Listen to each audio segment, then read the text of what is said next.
Okay, welcome everybody, and to the next episode of the podcast. Lost count of how many we've done, so I'll just say the next one.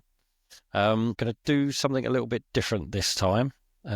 Big part of ISO standards is leadership commitment and participation.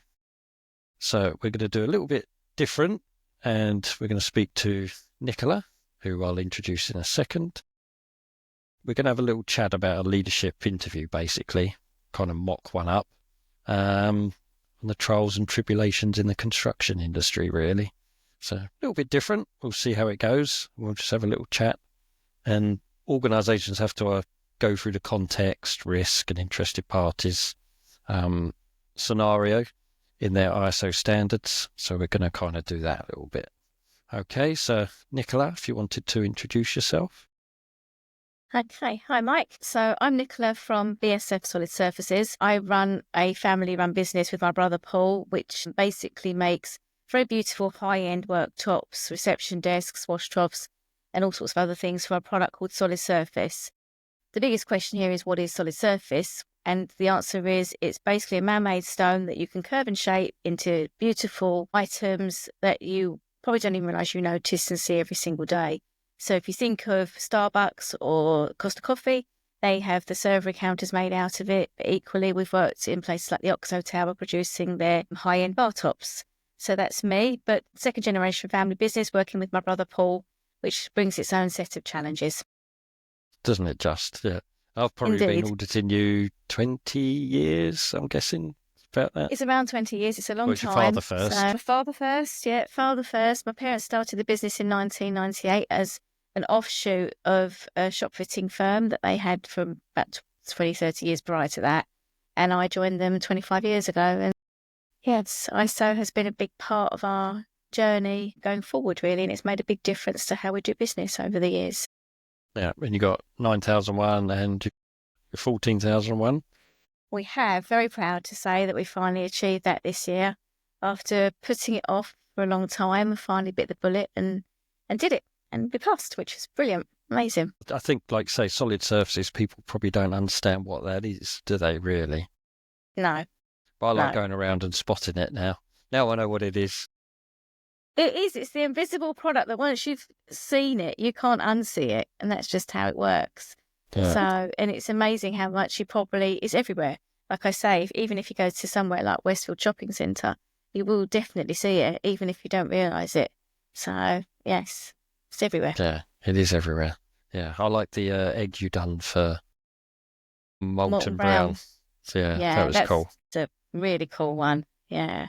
I like those cool projects. They keep us on our toes. Yeah, yeah. But obviously you're very heavily in construction. You rely heavily on the construction sector. We do. Because the way it works quite often is wherever there's a project with solid surface on the interior fit outside, there'll be a construction firm that will have been building the shell and core and will probably be involved in, if they're building the rest of the building, they're involved with the whole intricacies. So it isn't just about the actual physical build, it's about what goes inside. And it all has to form part and parcel of what they need. It matters. What's inside has an impact on whether they're going to get their BREEAM rating or whether they're going to meet their targets. So it all has to be accommodated for. And it's a tenuous industry, which has been struggling for a few years, as we all know. So it's been difficult. I can't lie. I think construction generally has been struggling for quite a few years. I sort of remember from 2008, it's still not sort of come back, really. It never really recovered. And I think you get your next big casualty, if you like. So you have 2008 with the recession. Then you have the very big casualties such as Carillion. And then obviously this year we've had ISG. And it's like you get these Goliaths. And unfortunately, when they're so large, they can take such a lot of people at the same time. And the risk is greater when they have so many projects under their remit. So that's what makes it difficult, I think, for people to handle. Yeah, because how many employees have you got? Just give people a bit of context. We've got 14 employees. We've got 8 fabricators and there's 5 of us in the office.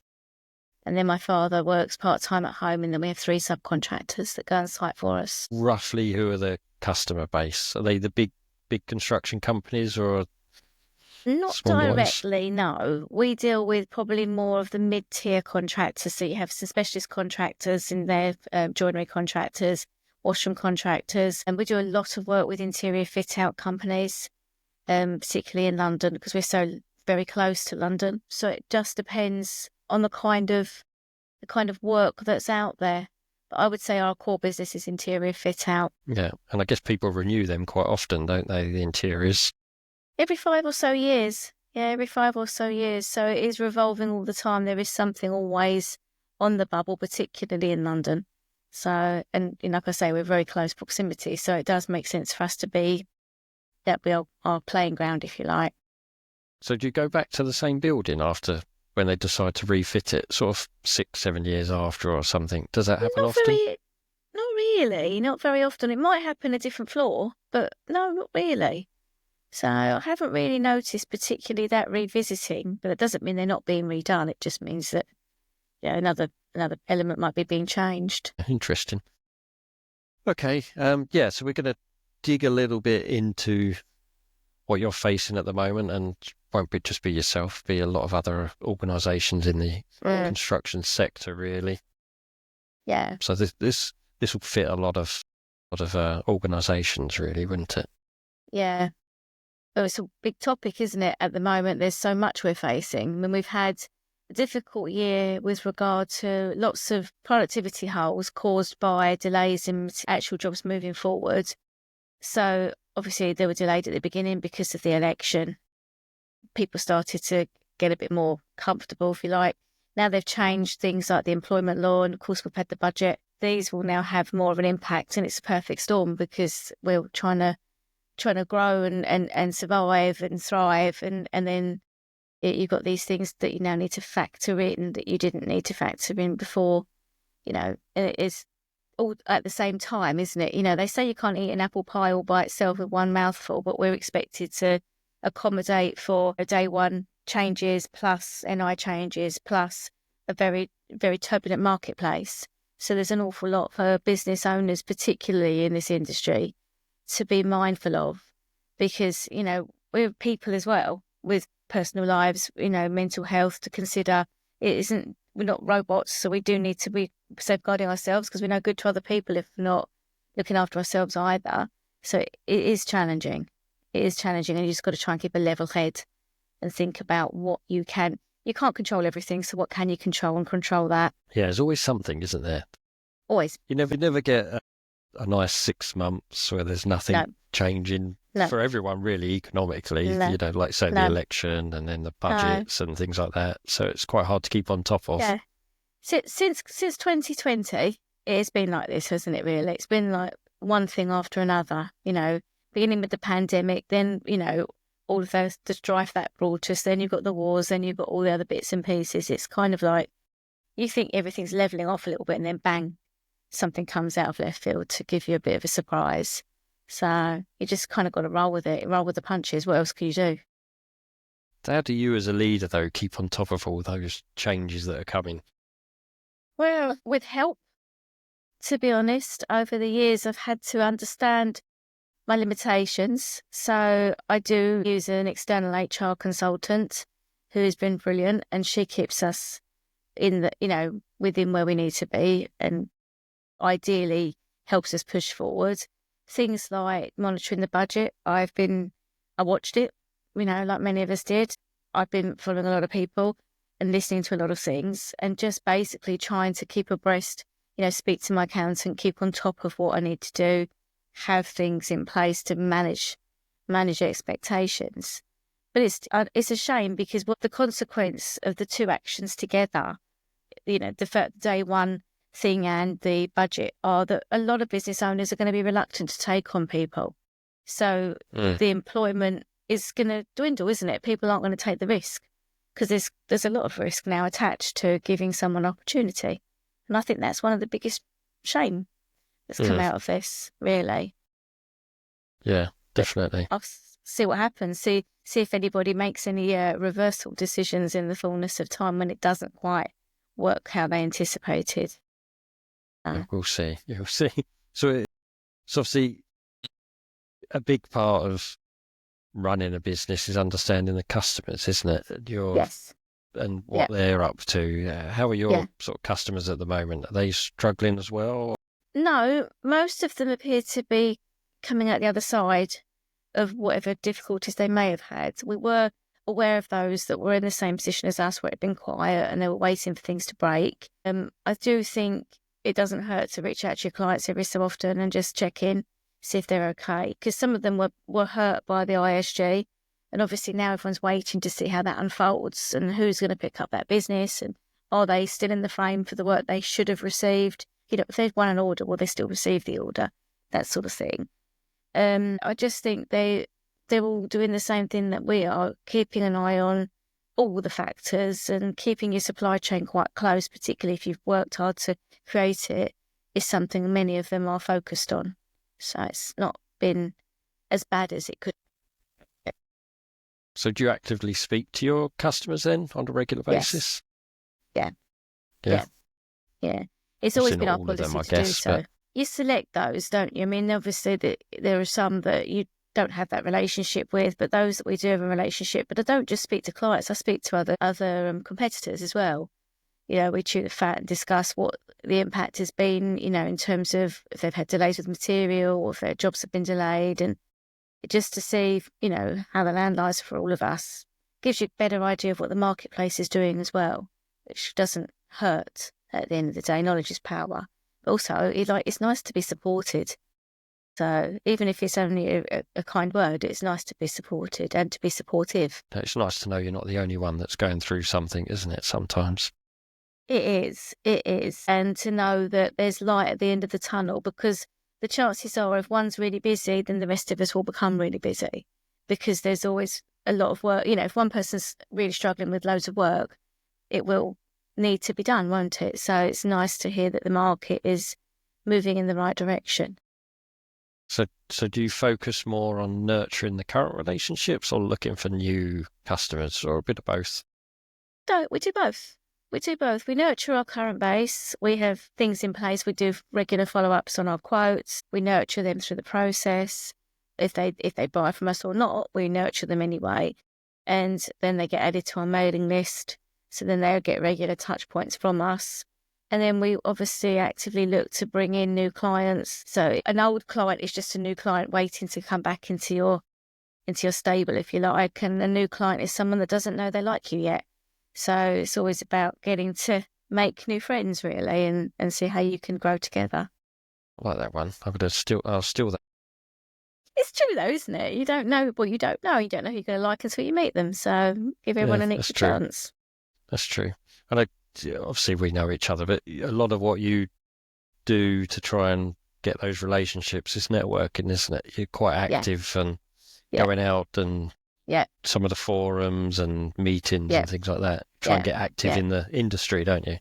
I do. I do believe that people buy from people. And a very lovely lady said to me once that you can't connect with someone on a heart basis, and the heart talks as much as the brain to another person. You can't connect the same way through Zoom as you can in person.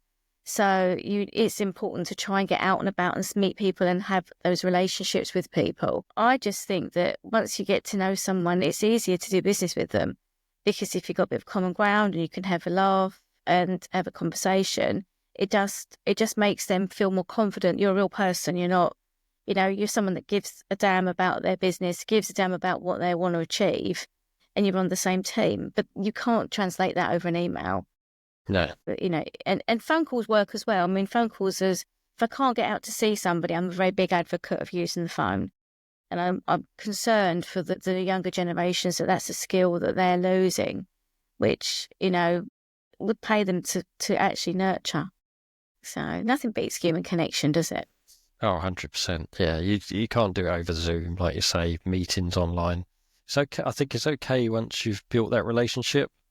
Yeah. And you want to have a quick catch up or, talk about something. But I think when you're first in that process of nurturing a relationship with a potentially new client, then you've got to go out and see them, I think. Yeah. It really doesn't hurt. They see you as a human being. They see you as someone that has a sense of humour, or someone that gives a damn about them. It matters. People want to feel cared for, don't they? I mean, that is really all it's about. We all want to be seen, we all want to be heard, and we all want to be cared about. So put a little bit of effort in, and it does go a long way. I mean, how do you feel when someone asks you, how are you? And then genuinely wants to know, how are you? It matters. It makes you feel better. So, and it's not hard. It's not a hard thing to do. So, yeah, no, it's something I'm a big advocate. Do you find that clients don't want you to go on site to see them now? Or are they all kind of welcome to it? No? Okay. Yeah, I find most people welcoming. The client I was at today was like, they just don't want us to come and see them. They just want to do it all over Teams and things like that. Really? Like, yeah. Yeah, they're just, I haven't got time for that. We'll do a Teams. So I thought it was quite unusual. I think that's unusual. And I think there's a misconception that you can save time doing things over Teams. You can't.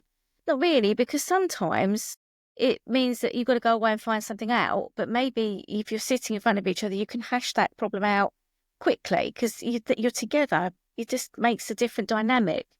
So, and it's more enjoyable anyway, isn't it? Doing something in person. So think of the ideas that you've probably given them today that they wouldn't have even had access to if it was only like a very quick call over Teams. Yeah, no, very true. Very true. Yeah. Oh, no, I prefer doing everything face to face. Yeah. It's much better. Much better. So obviously a big part of your business is customers, and then there's another big part of yours is suppliers as well. So how are you sort of managing those at the moment? So any problems around that? Suppliers has been a difficult one this year. It's been different. It's just, I don't know. Again, it's obviously a part and parcel of the industry, but one of our largest suppliers, IDS, went bust in August, which was very sad and meant that we no longer had access to a product called Durasim. So having been offering this product for some time to clients, now it's not simply available. It will be available again, but it just means a whole new process of learning someone's way and all the rest of it. And likewise, rock that we've been buying, that's also moving distributor. Having a relationship with a supplier matters, because if you need a favour or they need a favour or you just need information, when you've got that relationship, you can ask those questions.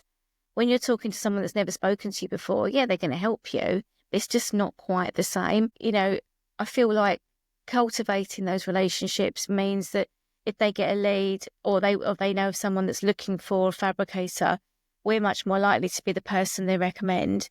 Because, like I say, humans look after humans, and if you're just a bod that they, don't know or they think is not very nice, then perhaps they're not going to pass it your direction.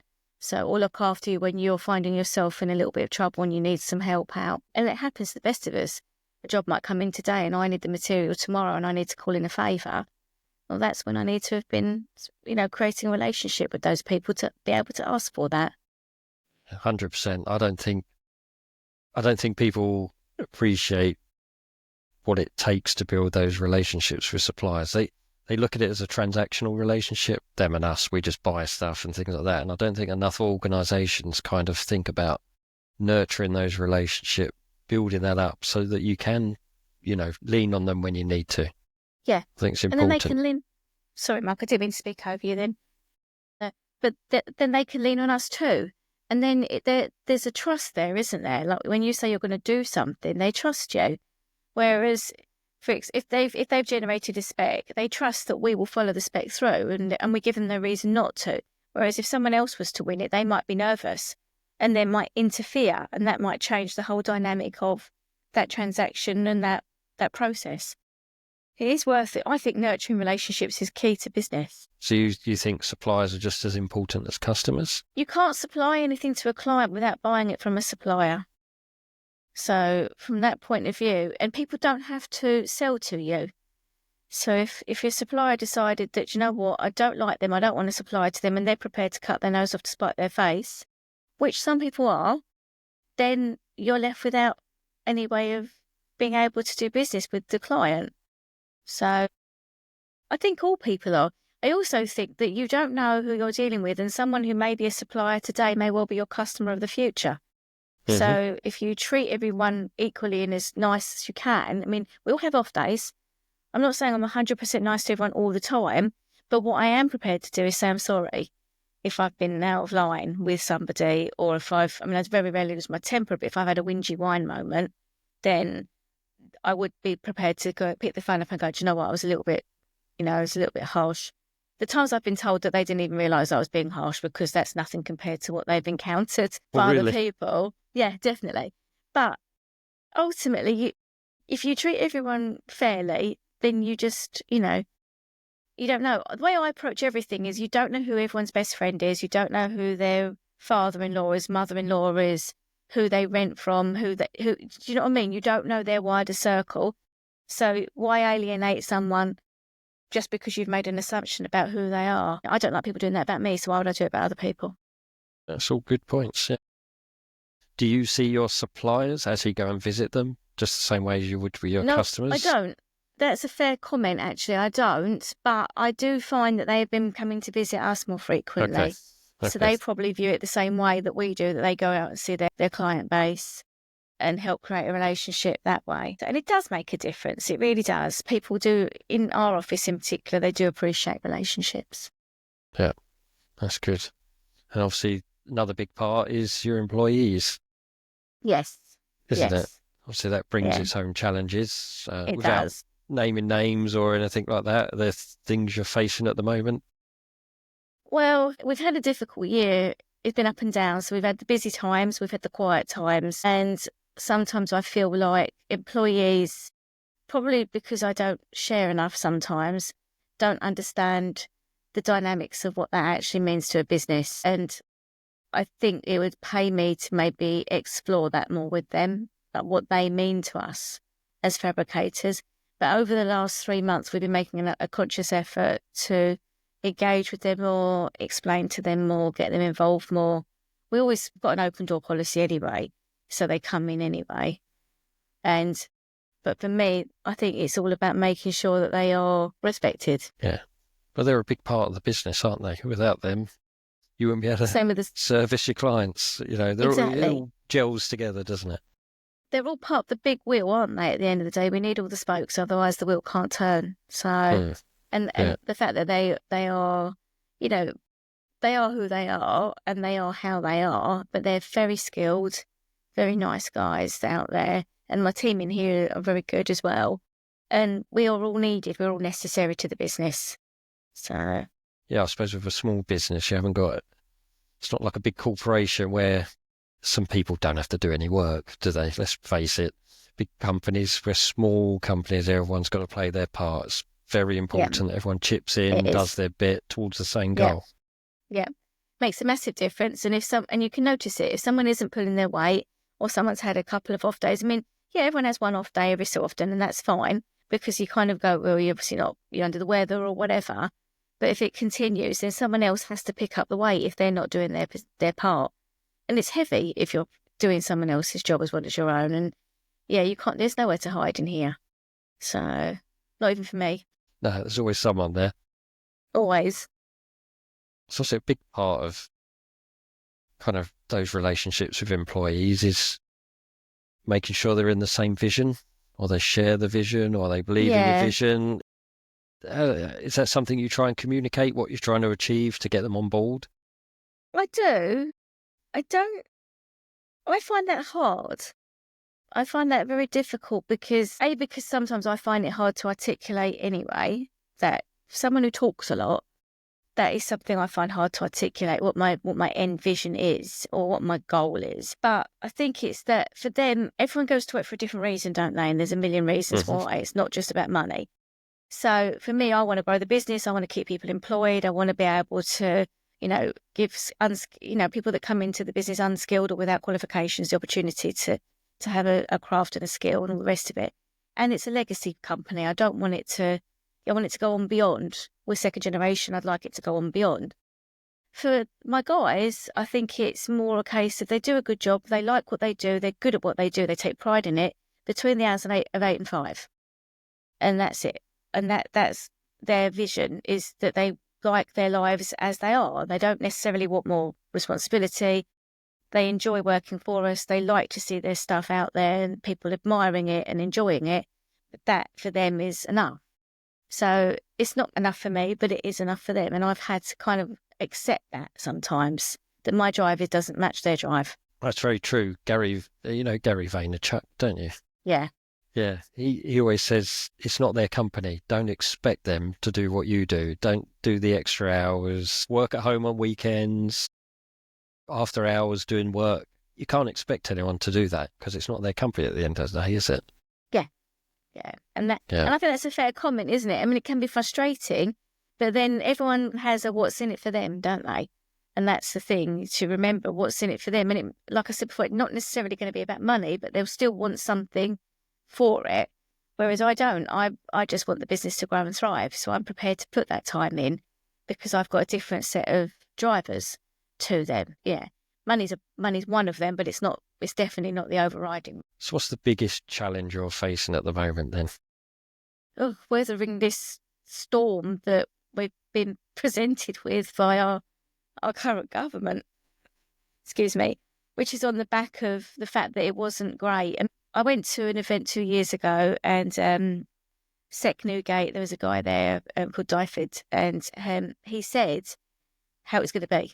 And everyone thought he was being the Grim Reaper, if you like, the harbinger of doom. And everything he said was going to happen happened over the last 2 years. So I feel like, except we'd added things in, obviously, because of the government and the wars and all the rest of it. I feel like if we can weather the storm to come out the other side floating evenly and in the right direction, then we would have done well, because it's not been an easy stretch this year. And then I think, yeah, just being able to navigate what comes next, because they are full of surprises at the moment, aren't they? So who knows what's going to be Isn't the next. storm always going to be there? Is there a calm at the end of it? That's what I think. There's always something. There's always something. Yeah, I feel like the last 4 years have been the choppiest, though. I mean, saying that, we had a couple. It has been choppy for quite a long time, ever since the recession, really. The first, not the first recession, but the recession of 2008. And I feel like it would be nice to just get to a point where it's a little bit calmer, even if it's only for a few months before it all starts off again. Last year was calmer. Even though there were challenges for our industry, it was calmer, it was busy, people were buoyant, things were moving forward. But then the bottom fell out of the residential market as everyone started to, the cost of living crisis hit. It hit the residential market, it hit people's pockets. And I'd like to see that people will start to be able to enjoy their lives again and start having the things they like again. So, but you're right, there is always something. And, shipping crisis, or the Suez Canal, or the Houthi, or take your pick, really. Yeah. Easier said than done, I know, as I say, but you just got to stay dynamic and keep looking for the next opportunity. Exactly. Yeah. And it's also being forward thinking, isn't it? So, for example, for us, our material comes from overseas. So some of it comes from the States, some of it comes from South Korea, some of it comes from China. A lot of it will have to come through, on the water across to us, and possibly navigate some choppy seas on its route. We have to factor that in and think, well, okay, how much stock is there? Can we accommodate it? What's the alternative? So it's staying one step ahead of what might happen. And it does mean you have to be a bit quick on your feet. But I'm agreeing with you. It's all about being dynamic. It's about being forward thinking. It's about what's going to work best for my business, because there's no point focusing on the stuff you can't control. You go mad doing that. You just got to focus on what you can get on with. So, yeah. So what's the biggest risk? Is that sort of one of the same thing, or are there more things you're dealing with at the moment from a risk perspective? I feel like the biggest risk is that there's a lot of fabricators that are trying to vie for the same work, particularly with the residential market being as difficult as it's been. Because that's what's happened is, in our industry, you tend to have a commercial market, which is us, and a residential market, which will be people that service people's homes and kitchen dealers. The kitchen market has really been hit by the whole cost of living crisis. So as a consequence, the fabricators are fighting for survival. They're coming over into the commercial arena where they wouldn't normally play, and in effect, winning work, which is great for them, but not so great for the people that normally play in that arena. For me, I feel like I want to de-risk us by actually finding new markets. That's what I've been actively working on, is finding new markets so that we can remain buoyant irrespective of what happens in the wider world. So we talked about it before, I think, blue ocean. Mm, that's it. Yeah. No, definitely. There's too much red. There's too much red at the moment. So we need to get out of here. Sail into the sunset. That would be nice.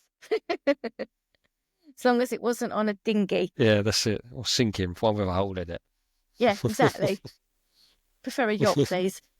That's it. So, yeah. Hmm.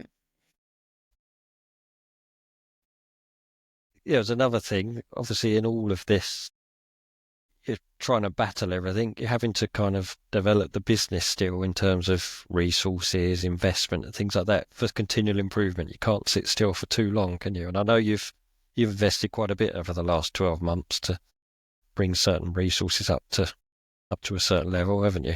Yes. Yeah. Machinery, When equipment. Yeah, I mean, over the last couple of years, we've definitely invested in machinery and equipment. We've been doing things in the factory, like things that are obvious, but like, electrics that fix the roof. We've got a fairly new CNC out there and a 5-axis CNC. And then we've invested in this, well, it was about 18 months ago now, a new website. But in this last 8 months, we've also had it's basically almost like having another new website, to be honest. It's a colour selector. So you can go on our website and you can pick colours and find what you're looking for. It's a work in progress, labour of love. I'm still working on it now, but I know. But it's been worth it. It's helpful to our clients, it's helpful to us, and it makes a difference. But I'm a big believer in investing in things that will make the business move forwards. Also invested in, we've had like videos created, so we've got lots of little videos that were made for us. But even things like sponsorship. So, we're involved with networking communities. So doing sponsorship to get the name out there a little bit more. So, because it's all investment, isn't it, in the growth of the business and the, so I'm looking for the education and awareness of not just the business, but the industry. I feel strongly about my industry and I feel strongly about the product. And I do feel sometimes it doesn't get the recognition it should. So I'm almost like a one-woman crusader trying to tell everyone how amazing it is so that people will see the benefits of using it. It's easy to see the downside of things, but if you try and flip what people are, what their understanding is so they grasp it properly. Mm. I mean, there are many ways we choose to communicate that. I mean, another investment we've made is a CPD. So I go out on a regular basis and deliver training to people about what you can do with the product. So it's basically the good, the bad, the ugly from a fabricator's perspective so that they understand exactly what they're gaining by using it and when to use it and when not to use it. So it's a fair, transparent, honest example. So it's not teaching the enemy how to do what you do. That's teaching kind of installers or not installers as such, No, but kind of your customers it's my about the customers. product. Yeah, I go and see customers who often will be, it's not perfect because it doesn't always hit the target. They'll listen and understand while I'm there. But the idea is that they understand what the difference is between our product, marble granite, engineered stone, and all the other products on the marketplace. What sets us apart from each other and the advantages and disadvantages of using us. And the idea is that then they make an informed decision about what works for them in terms of the material, the colour, the setting, and all the rest of it.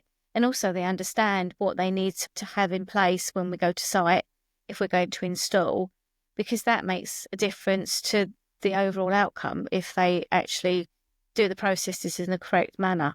So the idea is to, they get CPD credits anyway, so it's a good thing for them, but also spreading awareness, because if they don't understand the product, maybe they'll be more inclined to use it more frequently once they get it. And 3, it's just kind of making them understand that if they are already using it, they probably only understand the tip of the iceberg and there's so much more that's available to them as well. So, yeah.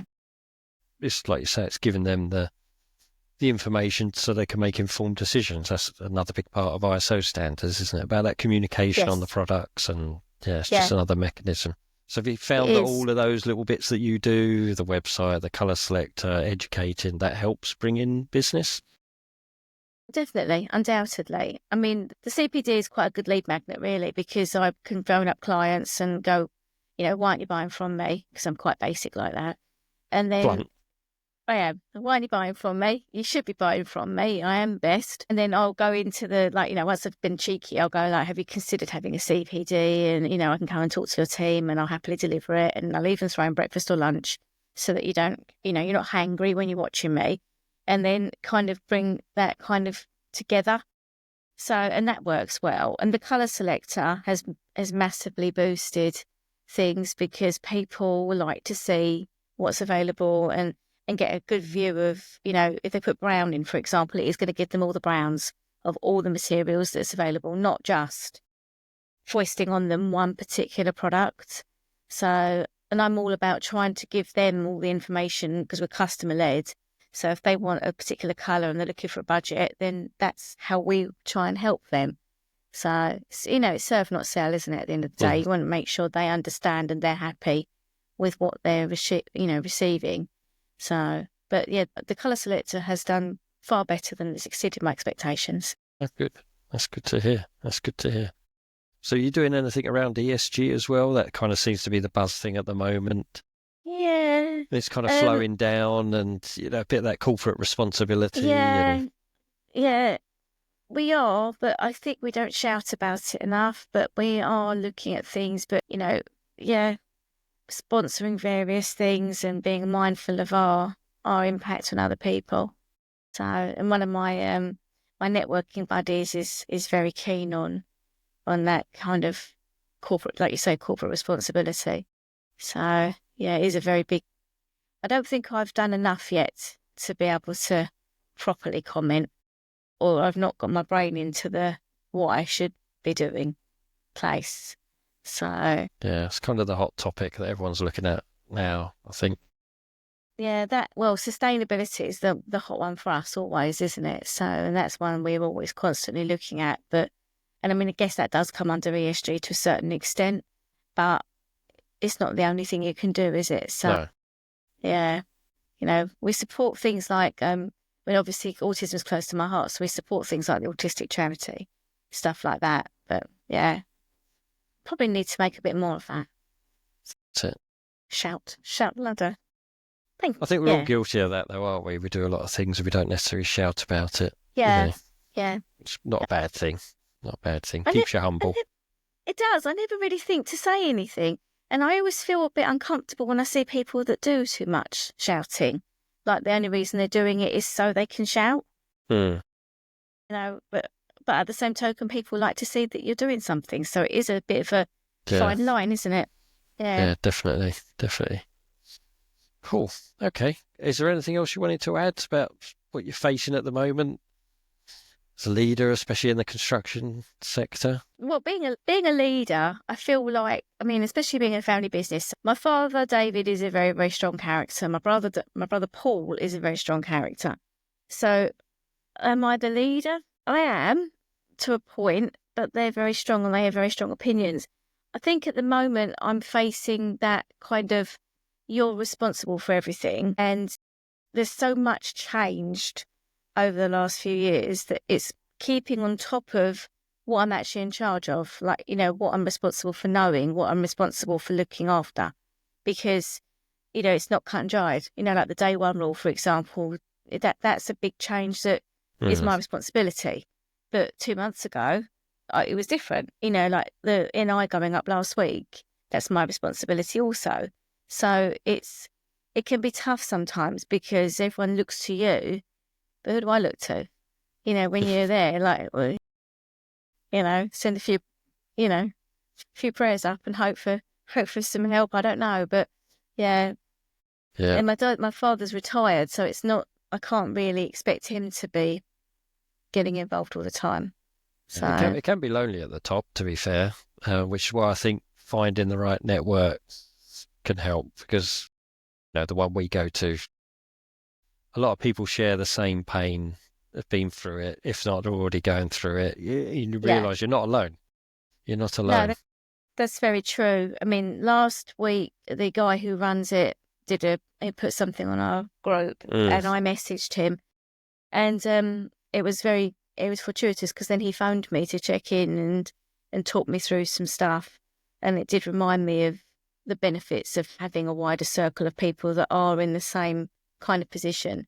Mm. You know, even if it is just to share your woes, you do have somebody outside of your, you know, because like we said earlier, the people that you employ don't want to hear that you're not in control, or that you feel out of control, or that you feel nervous or worried or whatever. They don't want to hear that. And you don't want to tell them that, because that means they don't feel confident. And I don't want anyone to lose confidence in me just because I'm having a wobble. Because, you know, it is that, isn't it? Sometimes it's just a little wobble. And then you go, like, actually, everything is all right. I can do this. You know? Sure.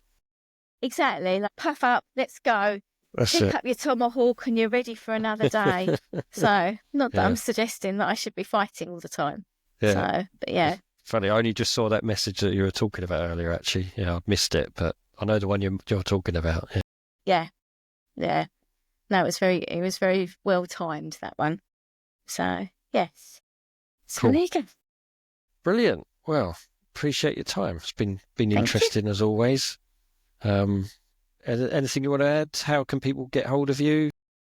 Well, you can get me on any of my channels, because I'm a prolific You are networker, prolific. and I am prolific. So I'm a prolific networker, and I'm also prolifically on LinkedIn. So if you want to find me, I am on LinkedIn, and I'm wearing a bright green dress, so it's very difficult not to see me. And I'll be more than happy to connect and share information and what have you. You can email me. Do I need to say my email address, or will it be at the bottom? I can put it in the bottom. That's fine. Yeah. Okay, perfect. So you can email me, connect with me on LinkedIn, follow me on LinkedIn, go to the company page, or any of the networking events. If you happen to be in London, check them out. There's BITA, BITA, Property Connects, and various others that I genuinely turn up to. And if you're in property, they're pretty good anyway for you to maybe go and have a look at. So it'd be good for you to expand your network, maybe. So there you Definitely. Cool. Brilliant. Well, thanks for your time. go. No, you're very welcome. Thank you, Mike. Yeah, and we'll catch up again soon. Hey, brilliant.